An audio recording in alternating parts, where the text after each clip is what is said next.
അടിമുടി മാറിയ ബ്ലാസ്റ്റേഴ്സിൽ ഏറ്റവും ഇമ്പോർട്ടൻ്റ് റോള് വഹിച്ചിട്ടുള്ളത് ഈ രണ്ട് കോച്ചുമാർ തന്നെയാണ് കേട്ടോ.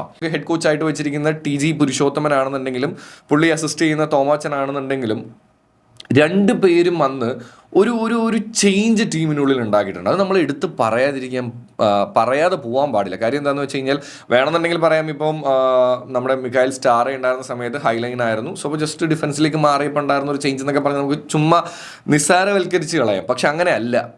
അത് സ്കോഡ് സെലക്ട് ചെയ്യുന്നവിടെ മുതൽ കളിയുടെ ഇടയിലാണെന്നുണ്ടെങ്കിലും റെഫറിമാരോട് പറയുന്ന കാര്യത്തിലാണെന്നുണ്ടെങ്കിലും, ഇനി അത് മാത്രമല്ല ഒരു സബ്സ്റ്റിറ്റ്യൂഷൻ ചെയ്യുന്ന സമയത്ത് അതിൽ വലിയ സ്റ്റാർ വാല്യൂ ഉള്ള പ്ലെയർ ആണോ അല്ലെങ്കിൽ ക്യാപ്റ്റൻ ആണോ എന്താണോ അങ്ങനെയൊന്നുമില്ല. ആ പ്ലെയറിനെ മാറ്റണോ മാറ്റിയിരിക്കും. അങ്ങനെയുള്ള ക്രൂഷ്യൽ ഡിസിഷൻസ് എടുക്കാൻ പോലും ഈ രണ്ട് കോച്ചുമാരെ കൊണ്ടും പറ്റുന്നുണ്ട് എന്നുള്ളതാണ്. അപ്പോൾ എനിക്ക് മനസ്സിലേക്ക് പെട്ടെന്ന് ഓർമ്മ വന്നത് നമ്മുടെ അർജന്റീനയുടെ ഒരു അവസ്ഥ ഉണ്ടായിരുന്നു. അതായത് കോച്ച് എല്ലാം പോയി ഇടവേള കാലത്തേക്ക് ഒരു കോച്ചിനെ കൊണ്ടുവരുന്നു.